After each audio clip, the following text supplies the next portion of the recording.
मुजाहिद बेली साहब, पीटीआई के इंतखाबी निशान के हवाले से कल फैसला होने जा रहा है, आपको क्या लग रहा है, बल्ले का निशान होगा? देखिए, एक तो ये जरूर सोचना चाहिए कि इंतखाबी निशान अहम क्यों होता है। इसकी सबब यह है कि हमारे यहाँ आप बड़े कितना भी कहें, बेशतर हमारी जो ख़वातीन हैं या लोग हैं, अभी तक हमारे यहाँ गालिबन एजुकेशन बहुत कम है। और जब ये हम लोग जब इलेक्शन में भी जाते हैं, हम लोग भी अपने छोटे लेवल पे बड़े हों, तो 15-16 उम्मीदवारों के नाम होते हैं। तो उसमें एक नाम, इस जैसे पीर पार्टी है वो तीर या तलवार रख दिया, और नून लीग शेर का रखती है, तो बल्ला जो है अब वो लोग नाम नहीं पढ़ते। तो ये बात ध्यान में रखें कि खासतौर पर खवातीन हमारी जो देही इलाके की आती हैं, ये जो एक इशू बना हुआ है, अब अगर ये उनको एक्सेप्ट नहीं करते हैं इंटर पार्टी इलेक्शन का हवाला देकर, और वो देखें आज तक फैसला नहीं किया। मैं तो ये नहीं कह रहा वो उनके शामिल के ये इलेक्शन कमिश्नर के खिलाफ, लेकिन 2 दिन बाद भी, यानी कल आखिरी दिन है अगर है, तो आज तक इलेक्शन कमीशन की ये नाअहली है कि आप एक पार्टी के इंटर पार्टी इलेक्शन को भी, और एक ऐसा शख्स, सॉरी टू से, कोई हद होती है, तो ये क्यों इतना लोगों को बेवकूफ समझते हैं? एक बात ये। अब अगर आप देखें जी, अगर आप निशान इसलिए आम होता है, ये कोई ब्रिटेन आप तो रही हैं बाहर, या अमेरिका तो है नहीं कि रिपब्लिकन और डेमोक्रेटिक के दरमियान इलेक्शन हो रहे हैं, कंजर्वेटिव और लेबर के दरमियान 2 पार्टियां होती हैं, 2 नाम होते हैं। ये इलेक्शन होते हैं, इसमें कोई 6 आज़ाद होते हैं, पार्टी 190 पार्टियां हैं, मतलब 25 उम्मीदवार होते हैं। अब उसमें जो आज़ाद उम्मीदवार है जो खड़े होंगे, उनका लोगों को क्या पता कि कौन, उसका निशान क्या होगा? अलग अलग निशान होगा, मतलब ये पतंग तो नहीं होगा। सो ये लग रहा है, आप ये कह रहे हैं कि it will be a huge problem अगर नहीं होता ये निशान। हम ये भी देख रहे हैं कि ना कागजात नामजदगी जमा करवा सक रहे हैं, ऊपर से बल्ला भी नहीं होगा, तो फिर हारने के चांसेस दिया जाएगा। नहीं, मतलब साहिवाल वाले उम्मीदवार को दे दिया जाएगा जो निशान है। कितनी भी कोशिश करें, जो इंडिपेंडेंट उम्मीदवार हैं वो एक निशान पे तो नहीं आ सकते ना। You understand my point? May be मतलब कितनी भी ऑर्गेनाइज करके ये कहेंगे नहीं, बल्ला नहीं, आप गेंद कर दें, चले, या वो आप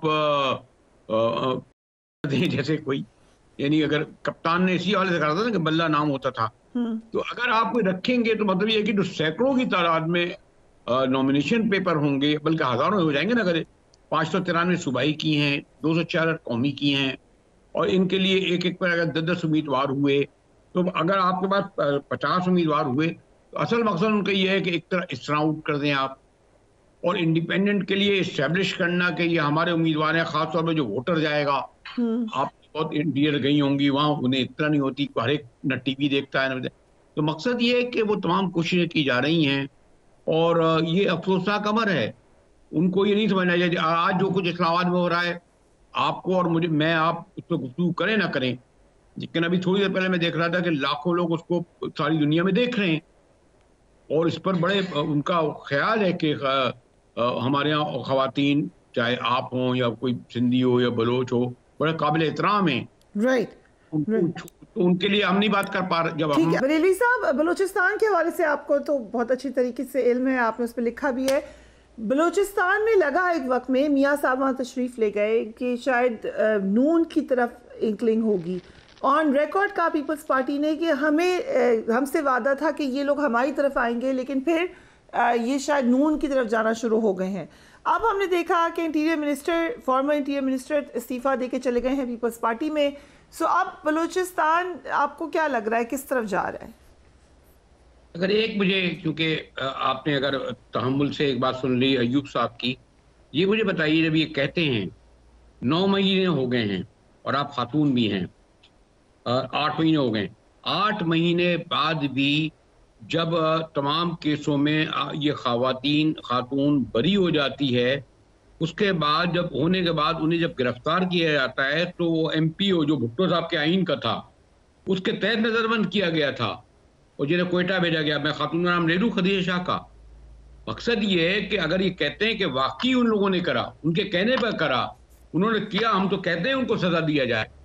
जैसे भुट्टो का केस था ना, कि उन्होंने ऑर्डर दिया था मतलब कसूरी को कि जाओ मार दो, उसने मार दिया और उस पर भुट्टो साहब को फांसी हो गई, और बाकायदा जीते, और लाखों लोगों ने मिठाइयाँ भी तकसीम करी यहाँ लोगों ने भुट्टो साहब की फांसी पर।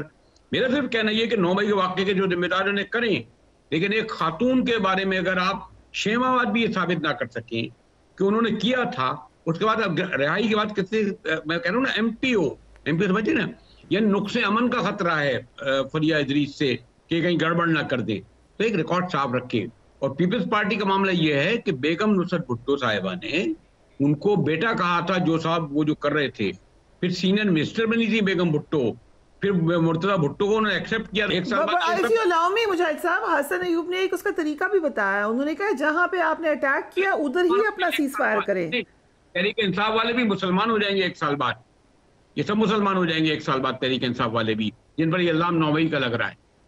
तो अब आप जो आप सवाल कर रही है उसके लिए मैं खाने शायद आप पहले हसन अयूब साहब से बात कर लें, बलूचिस्तान में आप बात कर रही थी। पीएमएलएन का बलूचिस्तान में क्या होल्ड कम हुआ है? एकदम से हमने देखा पीपल्स पार्टी दोबारा उधर नजर आई है।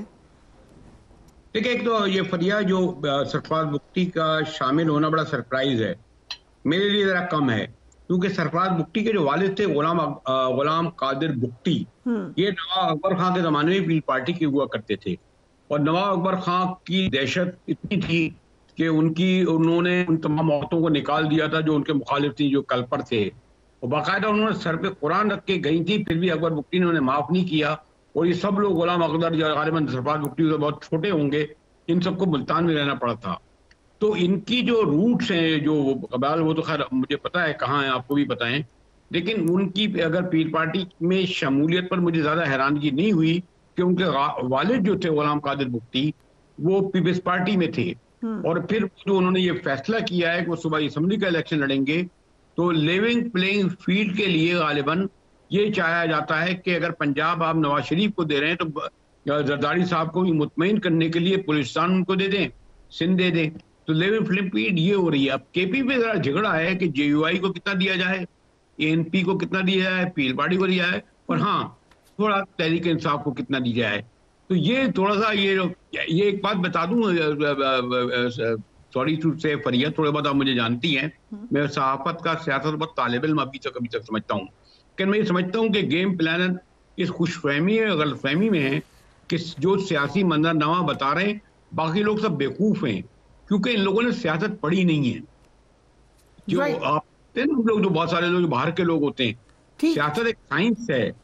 तो ये मैं बता दूं, जो भी प्लान किया जा रहा है या मंजरनामा, उन्हें पाकिस्तानी सियासत, शफाक सियासत, ग्रास रूट तक शायद नहीं पता हो, और इसीलिए उनको आने वाले दिनों में जो सियासी मंजरनामा आएगा, वो अगर ये चौथी बार वज़ीर-ए-आज़म मियां साहब ख्वाब देख रहे हैं, देखने का इतना ख्वाब पूरा नहीं होगा।